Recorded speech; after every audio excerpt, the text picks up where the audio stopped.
And just to sort of keep the drama and the suspense, it hasn't solved it yet. It's given me the option to solve it. Maybe I took a picture by mistake. It's ruined my day. So I tap solve. There we go.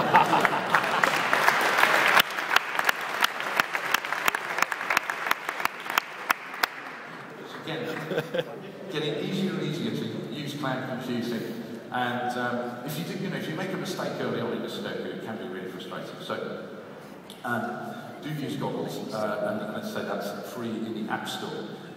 Let's talk a little bit about maps. One of the great things about mobile devices, of course, is that you can take them everywhere with you. And we have now over 150 million people using maps on mobile devices. Just fantastic usage. When you think back a few years ago, maps, even on the web, were just flat. They were really just copies of paper maps. And then Google Maps launched. In Google Maps, you could scroll, you could zoom. It was all done in JavaScript in the browser. It was very, very easy. And it really changed mapping. On mobile devices, we're going even further. So let's have a look at the latest version. So let's just fire up Maps. There we are. There's Copenhagen. And I can pan around. There we are. It's just identified by app, so it's centered the map automatically based on my phone's location. But let's bring this map to life. So I'm going to zoom in a little bit. And we start to see buildings. It's pretty good, so I can now pan around Copenhagen. But it's still kind of a bit like a paper map. So if I just do this, now I can fly over Copenhagen. I can see the buildings. I can even spin it round. I think that's impressive.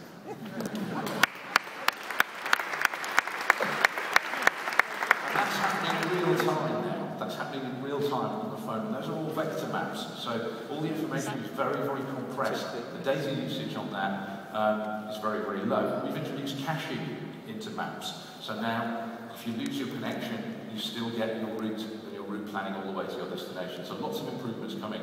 And I have to say, the Google Maps team on mobile do some fantastically impressive work.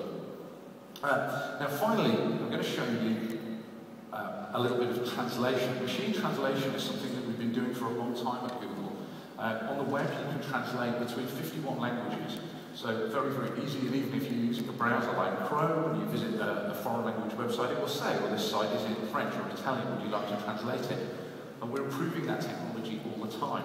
We think it can be very, very powerful and exciting on mobile, and I'm going to show you that working today. It's very, very useful when you're traveling, so here's Google Translate.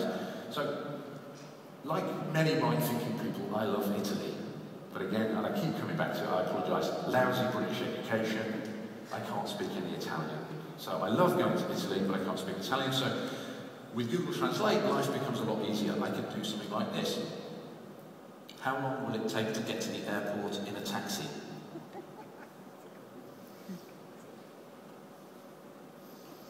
Pretty handy. You can just show that to the guy in the hotel, or to someone in a restaurant. But actually, that seems a bit rude and impersonal. So instead, I'll do this.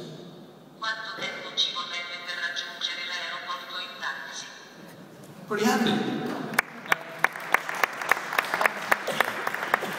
Not, I grant you, a perfect Italian accent, but it's better than mine. Very seriously. However, what I want to show you today, and we've only just launched this, and it is in Google Labs, so if anything was going to go wrong today, this is the part that might. But I'm going to share the blame with a lovely lady from Italy, Anna, who is a Googler from the Copenhagen office. Come on up, Anna.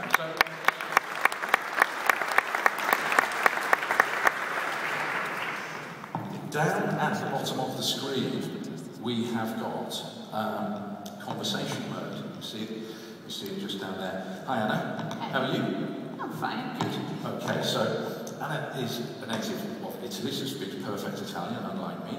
So we're going to pretend I'm in Rome and I want to get to Florence on the train. So we're going to use Google Translate to solve that.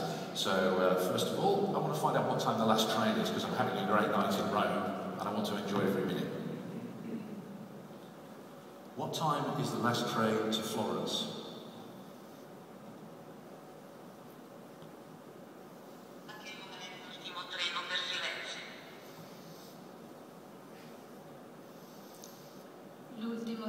mattino e a mezzanotte.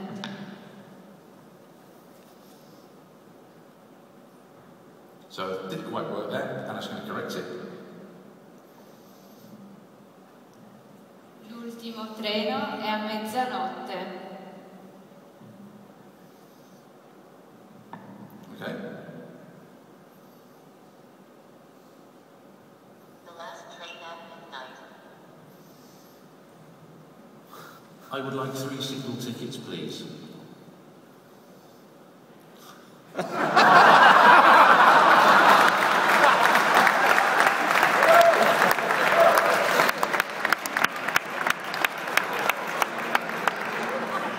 I love Google engineers.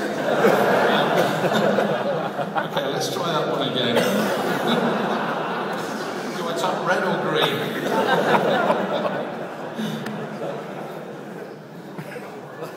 I would like 3 single tickets, please.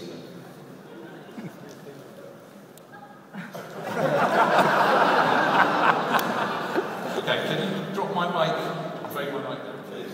Sometimes this mic gets my intentions wrong.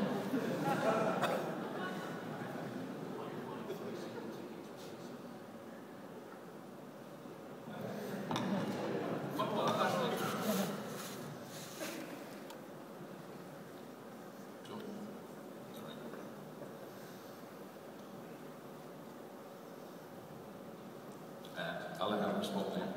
Sorry. It went off the rails at single ladies, didn't it, really? Il totale sono 150 euro. Sounds beautiful, but I've got no idea what it is.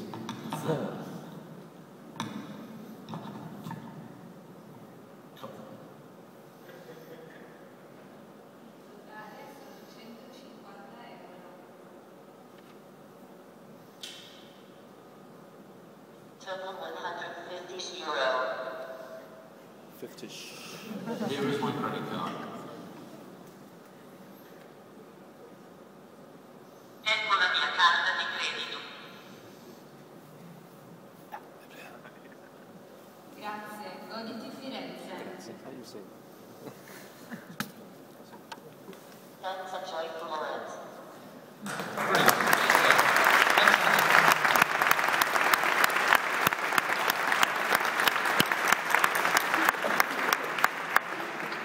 So, a few bumps in the road, but you can imagine as that technology improves, come on, I'm an optimist. 3 ladies? I'm not Danish. You can imagine as that technology improves, we think we'll be able to do that pretty much in real time in a year or so. And the technology does get better the more people use it, so it is improving all the time.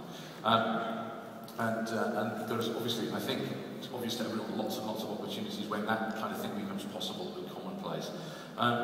Because we had a bit of fun with that, actually, I will share a story. I actually used Google Translate in a hat shop in Verona about 3 months ago.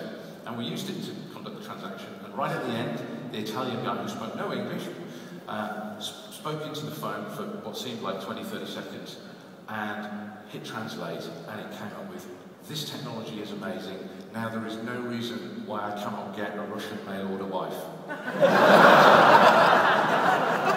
Absolutely true story. So, we just build the technology. What you decide to do with it is up to you. So that's been a flavour of what's happening in mobile. Some of it's cutting edge, some of it's still in labs, so we're still working on it and we're still improving it, and as you can see today, it isn't always perfect. But I hope that you've found today useful and interesting, and that it's been fantastic to see so many of you come and be interested in mobile and to want to get involved. And that's really what we're urging you to do. Go out there and get involved, try things. There are many, many ways to engage with consumers. Try it. Users are reaching for their mobile phones more and more. It is Wallet Keys phone. In fact, soon, I think it's going to be Keys phone in many, many ways. So do get involved, go back and try something, do an experiment, talk to the guys in the team here in Copenhagen. We'd love to help. And I'm going to go talk to my engineers, but they'll laugh when they see the video. Thanks, guys.